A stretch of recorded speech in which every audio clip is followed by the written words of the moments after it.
Integration of exponential function. अब हमारे पास example है एक्सपोनेंशियल फंक्शन की हम इंटीग्रेशन कैसे सॉल्व करते हैं। सो इंटीग्रेशन ऑफ e की पावर 5x प्लस e की पावर 2x, e की पावर x ऊपर जाएगा तो e की power minus x d of x. अब ये माइनस एक्स मल्टीप्लाई कराएंगे तो हम e की power 5x minus x 4x plus e की पावर 2x माइनस एक्स, सिर्फ x डी ऑफ एक्स। अब हम इसमें क्या करते हैं, इसको सेपरेट कर देते हैं। इंटीग्रेशन ऑफ e की power 4x D of x plus integration of e की power x d of x।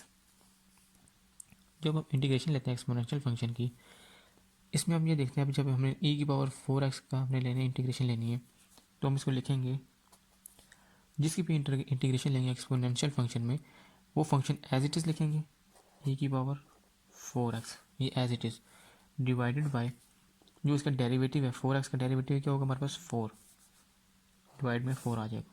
Exponential function की हम इंटीग्रेशन इस तरह सॉल्व करते हैं।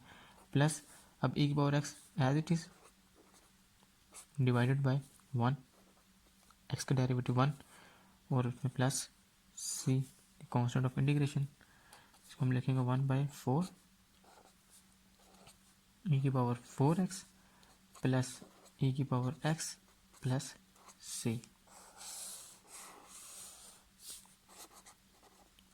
इसके अब एक और एग्जांपल सॉल्व करते हैं एक्सपोनेंशियल फंक्शन की।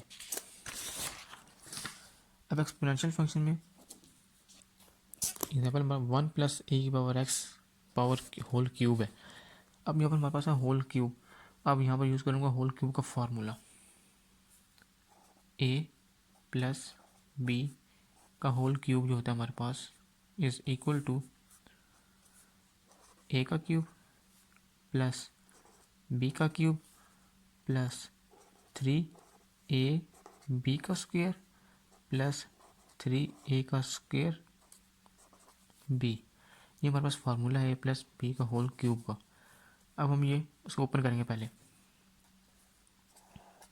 1 का क्यूब 1 प्लस e की पावर x है, x का क्यूब जब लेंगे 3x हो जाएगा, ये 3x प्लस 3 ए हमारे पास 1 है तो 1 लिखते नहीं है, और b का स्क्वायर यानी e की पावर x का स्क्वायर तो e की पावर 2x हो जाएगा प्लस 3a का स्क्वायर, a हमारे पास है 1 तो 1 का स्क्वायर 1 और सिर्फ b as it is e की power x as it is.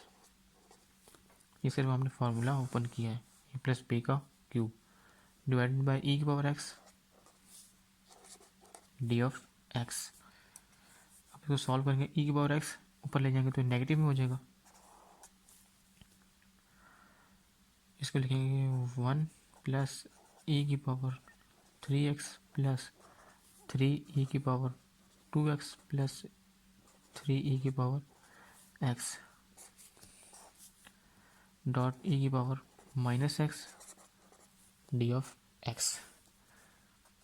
e की पावर माइनस एक्स मल्टीप्लाई करेंगे तो इंटीग्रेशन ऑफ e की power minus x plus e की power 3x minus x 2x plus 3 as it is e की power 2x minus x तो e की power x plus 3 e की power x minus x cancel हो जाएगा 0, e की power 0 is equal to 1 तो 1 नहीं लिखते हम 1 as it is, so d of x। अब हम इसको सेपरेट कर देते हैं, इंटीग्रेशन ऑफ e की power minus x d of x plus integration of e की power 2x d of x plus integration of 3e की power x d of x plus integration of 3 d of x. ऐसी integration लेंगे जब हम e की power minus x as it is divide bye इसके derivative क्या होगा हमारे पास -1 प्लस e की power 2x as it is, इसका डेरिवेटिव क्या होगा हमारे पास 2 प्लस 3 कांस्टेंट है तो कांस्टेंट को हम इंटीग्रेशन के बाहर लिख दिया करेंगे 3. जब e की पावर x की इंटीग्रेशन लेंगे तो e की पावर x डिवाइडेड बाय 1 आ जाएगा, और इसकी जब करेंगे प्लस 3 एज इट इज़.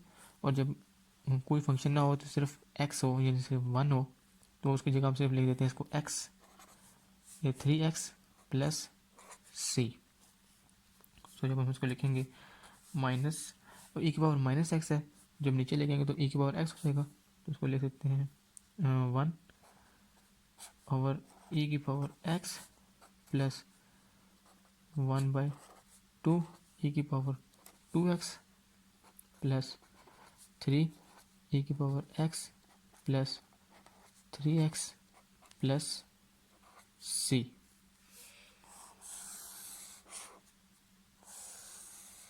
ये हमारे पास होगा इसका फाइनल आंसर.